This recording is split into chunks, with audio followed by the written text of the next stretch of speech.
Welcome into another Gun Talk Hunt. Today I'm joined by a close, dear friend of mine, and he has been on the show before. But before I get into that, I'm going to let you know right now, we are today brought to you by ATN.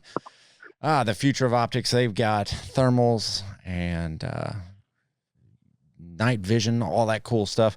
But give them a check out. They actually just launched something with Mossy Oak. So they've got patterned night vision now, so the animals can't see you at night. That's a different story. But no, today we're talking about range finding and the importance of, really. And one company actually is the leader in range finding technology, and they have marked 25 years worth of it. That's Bushnell. And joining me today from Bushnell is Mr. Matt Rice. Matt, how you doing? I'm doing good, KJ. How are you, man? Man, I'm doing good. I'm hanging in there. Earlier this week, I kind of reached out to you and I kind of said, well, I got a press release, and it's very interesting because, range finding and hunting go hand in hand. Like you really cannot have one without the other, because it's a necessary part of the game. And something that was once done by woodsmanship and just practice is now done by the click of a button. And I'm oversimplifying that, right? Maybe just a little bit, but we won't belittle you too much on that. I appreciate it. Matt actually is really good at belittling me, especially when it comes to shooting. The dude can just flat out shoot. I'd put you up against anybody. But no range. Yeah, let me know where to send that check. I forgot the address, so I'll be sure to do that after we get off. Oh, thank you. No, Kevin, I think you hit on it, real well. Actually, to me, the rangefinder is probably the most overlooked piece of gear, but at the same time, it's the most important thing we as hunters taking to the field. And when you step back and look at the 25 years that Bushnell's been putting in innovation, there's a lot of interesting stories and speaking to our pros and what people did before a laser rangefinder. And it's a story that just had to be told. So we're really excited to be announcing our 25th anniversary and got a year packed of activities. And you guys are doing all these great giveaways, but you've guys got a lot of pro staff on hand to be able to tell that story and illustrate the story of rangefinders. And Matt, I'm going to just go ahead and say we're getting older.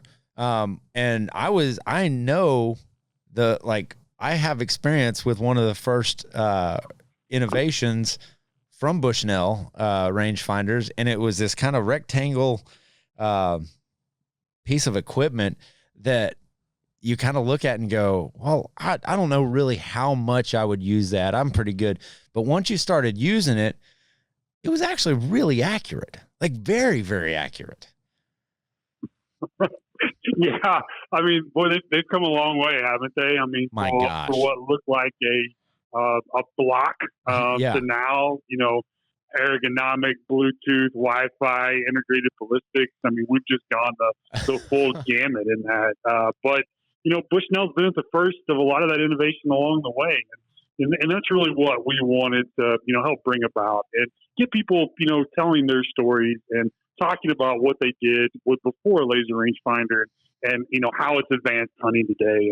And you hit on it. We've got some of the best pro staff that you can name, from the bone collectors, the whitetail freaks, Team Realtree, the Nuge. It goes on. And we've got some really great videos that I would encourage some people to go, look at our landing page on the bushnell.com, go to Facebook, go to Instagram.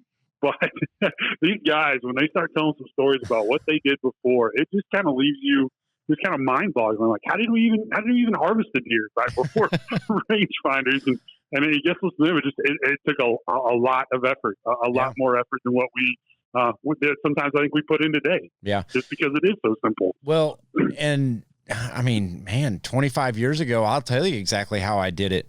I would go out there preseason and I would pre-mark my areas. I would pre-mark them with, those like electrical flags, like you'd get the guys come and spray paint your yard and they'll stick in flags. I would get those and mark them, alternate markings, because And I would pray that a deer would walk in between those flags, because then I kind of had an idea. And that's where I started really starting to go, okay, how far is that? And you would sit there and you would like look at something and you'd like take guesses. But then when Bushnell came out with their first iteration of the laser rangefinder, you actually found out like what it was and find out that you kind of suck at guessing ranges. Yeah, there were a lot of similar stories from our pros. Guys putting rocks out at designated markers out in the field. We heard the twigs, breaking twigs off of tree limbs. If you didn't have time to like pre-scout an area, maybe you were sneaking in the late evening or, early morning, ties, the thing what you're talking about with any type of indicator, but, the fluorescent marking tape we all commonly use to mark your way in and out of your stand. So just a whole bunch, but, it just baffles me that, how good people were at calling that shot difference. Because as you know, as an avid bow hunter, there's a big difference between, your 25-yard pin and your 35-yard pin, and where you're going to hold. And if that deer doesn't walk into that area where you've marked, you're using an educated guess and letting one fly. So, we're happy we can play a small part in taking some of the guesswork. Well, and I think, and you have mentioned it, but it's one of the most key. It's the key piece to your hunting kit. And the reason I say that is because when I get into a bow stand, like the first thing I do when that sun comes up, and if there's not a deer in the area, I'm marking my ranges. I'm pre-marking, and I may have set that spot tons of times before, but I'm still verifying ranges. And I think when you look at it that way, like that shows how important a laser rangefinder is. Like you're pre-marking, like, okay, if he sneaks in on me on this side, I know that tree is 27 yards, or I know that is 42 yards, So I think that goes to show how important these have become in our daily use. Yeah, I think you're spot on, and not just distance, but you look at all the technology that's now available in your rangefinder. Some of the things we pioneered along the way: brush mode, scan mode, bullseye mode, angle range compensation, or ARC, as it's commonly called in the industry. I mean, these are all little small things that, when put together, can make or break a hunt. And when you start taking them apart and learning exactly what that rangefinder is doing when it's in those modes and how it operates as a whole, you really have a new appreciation, for that small little tool that you've been carrying around all day that, quite frankly, depending on what style of hunting you're doing, you might not use a lot, typically my scenarios, I'm hunting in a lot of known locations. So I know the distances to certain things already. I don't need to range it, but you're hunting new property, hunting with friends, getting out and, traveling around, you're using your rangefinder a lot more. So, depending on the method you like to hunt, where you hunt, how much you use that rangefinder is going to vary, but you're going to use it. And I think that's the key thing, is that somehow, some way during that hunt, you're going to use that rangefinder. And when you find it missing in your pack or left back in the truck, you're going to miss it. I've been there. It's almost like you're reading my mind. Because I'm sitting there going, like, counting the times, like when I've had to walk, I will walk back, especially in a bow set that I haven't set. I will walk back and get a rangefinder. There have been times when I've forgotten my binoculars, but I'm okay with that. Like, I'm okay forgetting those, but I'm not okay forgetting a rangefinder, because I need that verification to understand. Like, if I want to make the most ethical shot I can, I must be as precise as I can. And that's all help with, Bushnell and the laser rangefinder and what they've become today. But I will tell you, I don't think that people utilize their rangefinders as much as they should, as accurately as they can be, because you start talking about your target mode, your arc mode, your, brush mode. Like, there's a reason why those are there, is to be utilized. Yeah, you're exactly right. I think we all kind of, as humans, especially as guys, we get in that kind of oversimplification. And if a thing has a button and we click it and it gives us a yardage, we consider it good. And, I think very few people have probably really gone on into all the different features that are available in today's, modern laser rangefinders, and, really took a look at them, feature by feature and what that offers you, and kind of learn a little bit more about it. It's not overcomplicated. It's not something that's going to scare somebody away. And I think to your point, it is going to make you a better hunter, because when you start understanding that, hey, when I'm in brush mode, if I'm looking through a covered area and I want to get that true line of sight, but I want to take out everything that's blocking its path, or that could be intercepting the path of that laser as it goes out and the beam comes back into the diode, you want to know what it's calculating and what that laser rangefinder is telling you. Same thing with the angle range compensation. I mean, how many times have you taken a buck on the ground? Probably not too many in archery. So, right. Being up above, making that angled shot, wanting to make sure you hit the vitals, and as you said, making an ethical, clean shot kill. You don't want to be high. You don't want to be too low. You got to be right there in that sweet spot. But, hey, I didn't go to journalism school because I love math. So there's no way I'm going to be breaking down, equations and doing that percentage drop in my head. But if a rangefinder can do it for me, then man, I'm off and running. Right. So, well, I think it's also funny, we've had some of these side conversations. You can go down a lot of rabbit holes to think about, if the rangefinder never existed, what else might not ever exist? And it's pretty eye-opening when you start playing those games. You start looking at long-range shooting in general. Would there be a PRS? Would there be a long-range circuit without a rangefinder?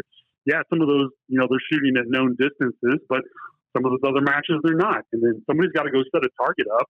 You want to be the guy that has to, walk off 1,500 yards for every range to get set up. So, there's a lot of practical uses that it just kind of spider webbed out. We start thinking, we eliminated the rangefinder, never had it, nobody ever decided to come up with it. What else might not be there? And it's kind of interesting to sit back and think about it in that type of light. Well, because you're looking at, like, let's say PRS, you're looking at that and you're going, inches matter. Like, I mean, feet matter. Like, when you get out to those distances, you could be off 6 inches to a foot, and it's like, it messes up your entire shot. Like, all your ballistics are out the window, and you guys are making it easy.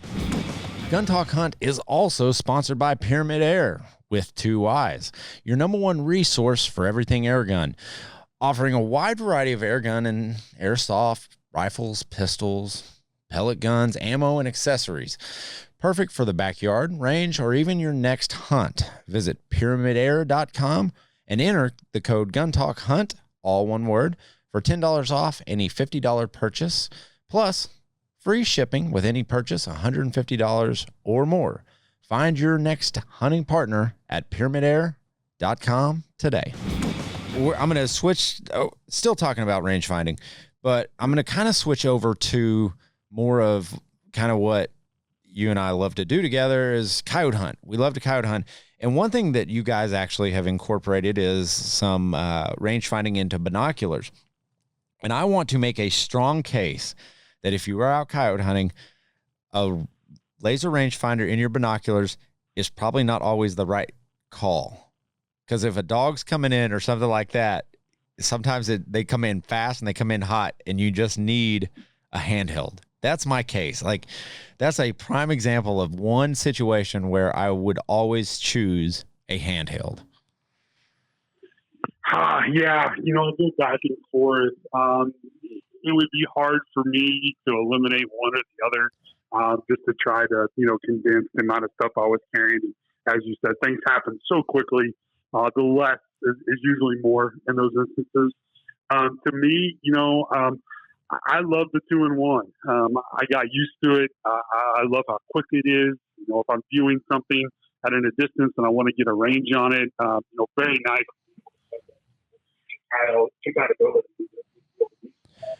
And those laser rangefinders that are incorporated into a binocular, sometimes you have to give up something in order to get that extra capability. And a lot of times it is low light transmission. It is your screen display. It is how much you can see the color of the font that's coming through. And, sometimes you do lose a little bit of that light. You lose a little bit of your visibility. Things aren't quite as clear during those dusk and dawn hours when obviously that's a big time to be in the field coyote hunting. So there are some, considerations you have to make as far as, what's most important to you.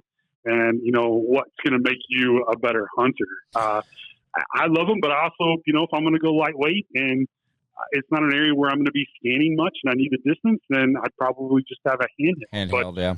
My preference is probably to have the 2-in-1. And I think here coming up in June and July, if I can tease it out a little bit, you'll understand why I'm such a big advocate on the laser rangefinding Bino. We got something coming down. Did we just get a little product drop there? Did we get a little teaser?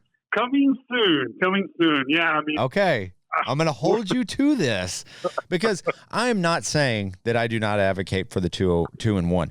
I love it. When I'm on the run and gun and I have limited space, man, the 2-in-1 makes it so easy and you're so much more efficient. I would always recommend that. But I'm not going to lie. If I've got a little extra space, I'm going to throw in my handheld, because they're so small anymore. Like, older rangefinders, they were bulky, they were bigger. You got to think of cost savings, but that's something that you just clip on the side of your belt and you're good to go. You always have it there. It's always there. It's not weighing 4 pounds. I mean, come on. Yeah, no, that's true. It's not giving you any extra to have to deal with. They are very simple to carry into the field. In fact, some might argue that they're too simple. You can hide them in pockets and put them in deep concealment type places where you find yourself struggling to retrieve it when you need it the most. So, they are easy to carry into the field. It's just, again, it's about how you like to hunt, how you like to shoot, what makes you comfortable. And that's really the key of it all. If you're comfortable, then you're going to perform better. And I think that just, resonates out in anything you do in life, being comfortable with it. But the 2-in-1 is great. Unfortunately right now with Bushnell, we only offer one. We have one in the line with our Fusion. But like I mentioned, we stay tuned here in a couple of months, and I think everyone will be really excited. We're always trying to push the mark a little bit. That's what we did with our last round of rangefinders with the Prime 13 to 1700. We went to an all glass system, offering 2 times light transmission, increase the size of the objective lens so you're getting more light in. All those little things that, at dawn and dusk, when you think you're going to use that rangefinder the most and you need it the most accurate distance, and all those things are going to come to your advantage. But we definitely understand that people, including myself, love that 2-in-1 capability, but we just didn't want to offer another one. We didn't want to offer something that the market already has. So trying to be a little bit innovative and also answering some needs that we see out there. So we're really excited about what we got coming.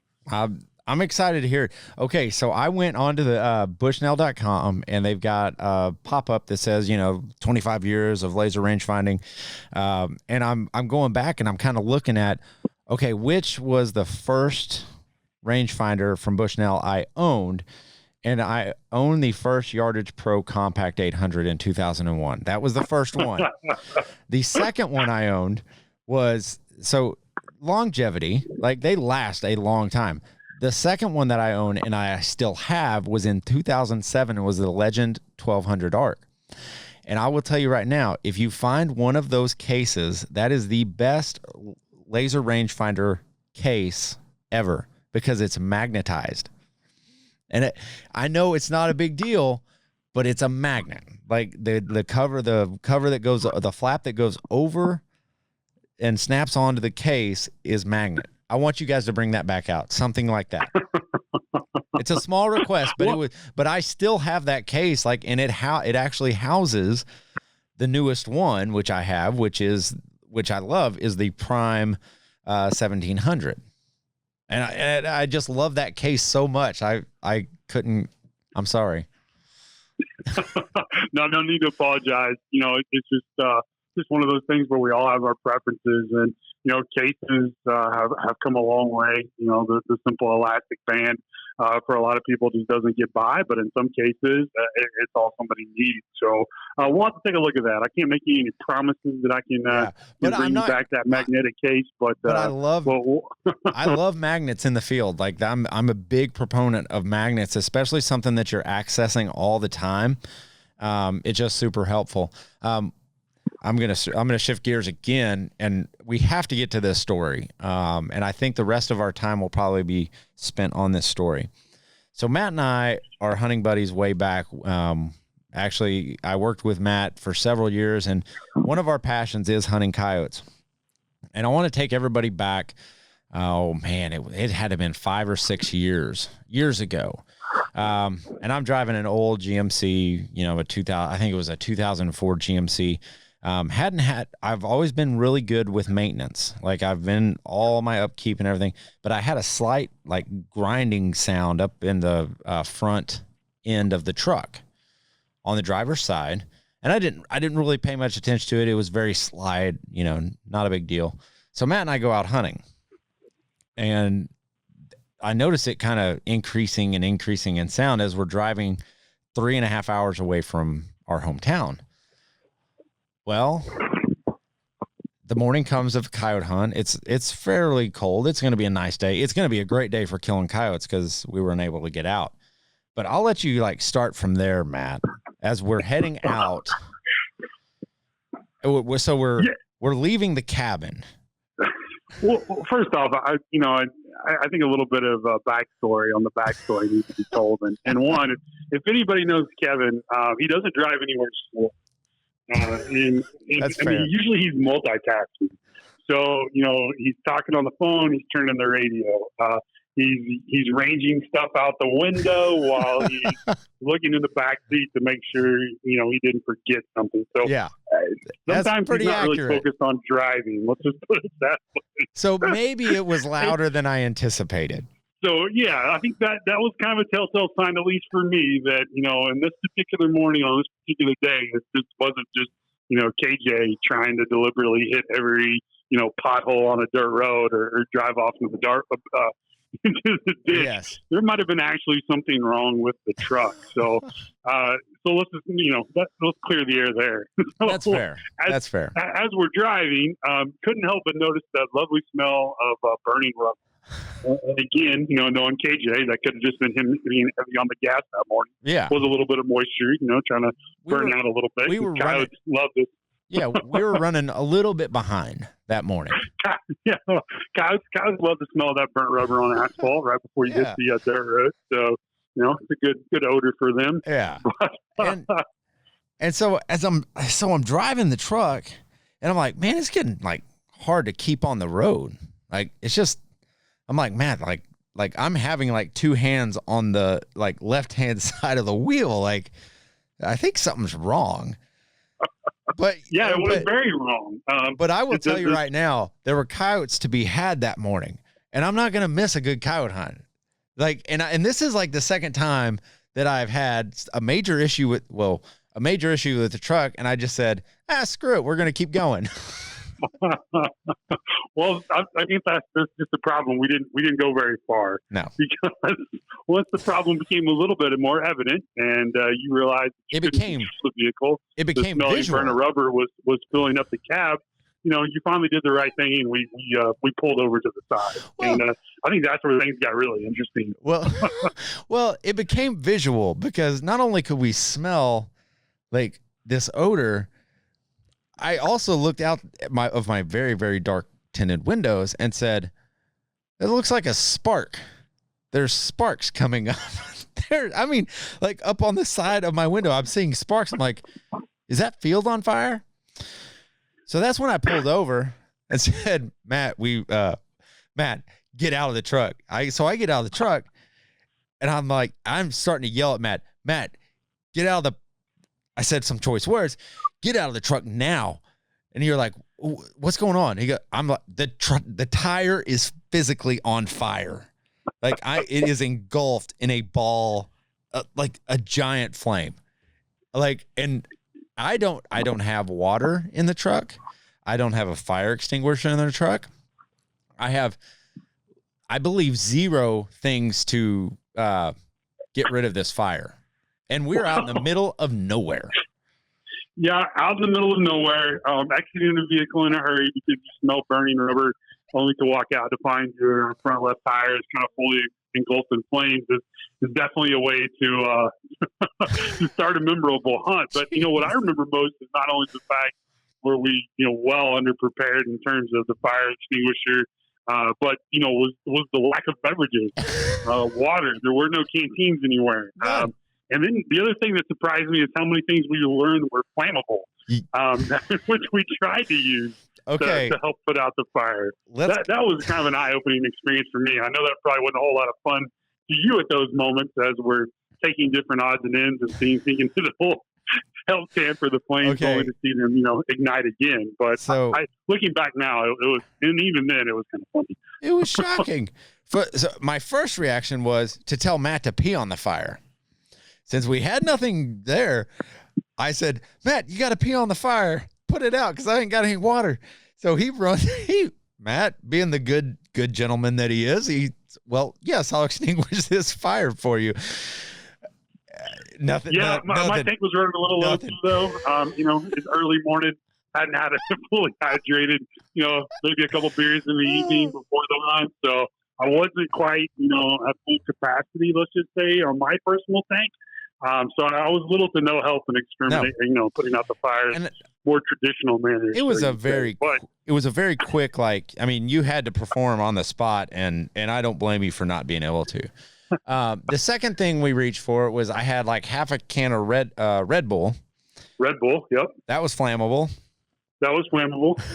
And then, you remember what the second one was? Doe urine. There you go. So here you go. Here's a good thought for you. It's a nice, cool, February morning or whatever it was. So not only do you have the smell of burning rubber now you're compounding it with burning Red Bull and doe urine. That's it. So hey, that's not a wonderful recipe of aroma. I don't know what is. I don't either. And then, what did we try next? I think that's when, after you went through kind of the typical mindset, okay, hey, it's a fire, kind of extinguish it in water, then it kind of dawned on us that, hey, that solution was out the window. Yep. So we went to the old dirt, it's kind of the smother it type of thing. So we kicking dirt on it, going over to the side, grabbing whatever we could that we felt wasn't going to be flammable, and essentially just trying to smother the fire. Yeah. And, that kind of did help in the end.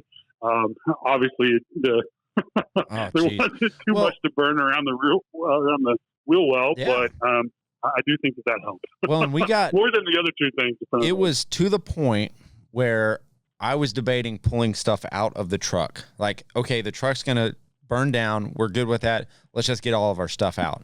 But I did find like half a bottle of water in the bed toolbox of my truck, and thank goodness, we got it extinguished, and we sit back, and the ball bearings were, they were just toast. They were just toast. And now we're sitting out there by ourselves trying to tell the tow truck driver which county road to turn down, which was interesting. And 5 hours later, we were finally back home from a drive from a random dude. It was the hunt that I almost never ended, and I don't think Matt's bowels have ever been the same. He's still embarrassed to go out and pee in public. Or pee in the woods. I don't know. No, I'm definitely not embarrassed to pee in the woods, but it has made me a little bit more prepared to hopefully I'll never encounter that type of situation again. But I feel like now, not only with my prior knowledge, but a few personal steps I made along the way to try to mitigate the chances of that happening again. I feel like I'm a little bit better shape should it occur. We're both in way better places. I'm more focused on what I'm doing. If I hear a little creak at the front end of my truck, I take care of it right then. I'm hyper aware of stuff like that now. So, Matt, geez. Yeah, I was just happy we had cell phone service because, out there where we were hunting, you typically don't have it. So, luckily where the truck died, there was a little bit of service. And otherwise, we'd have been in for probably a pretty little long walk that morning. Compounded with already the inevitability of what we knew that the hunt was pretty much over.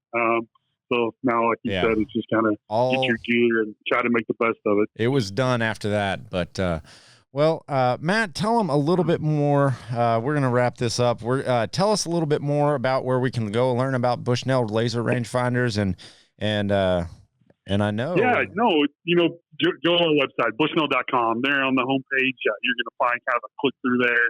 They'll take you to a specialized page for the anniversary. The anniversary of accuracy, as we're calling it. We're going to be doing giveaways all year long. We've got one already set up now that is good till the 31st. So you still got a few days to get signed up on it. And we're going to be giving away pretty much everything you can imagine. Laser rangefinders, swag, branded merchandise, some other optics. So, all free to enter. So just go on there and enter your information and tell your story. That's what we're most curious about, is to get people chiming in on social, whatever platform is most friendly to you. But we love to hear your own personal stories about what you did before the laser rangefinder.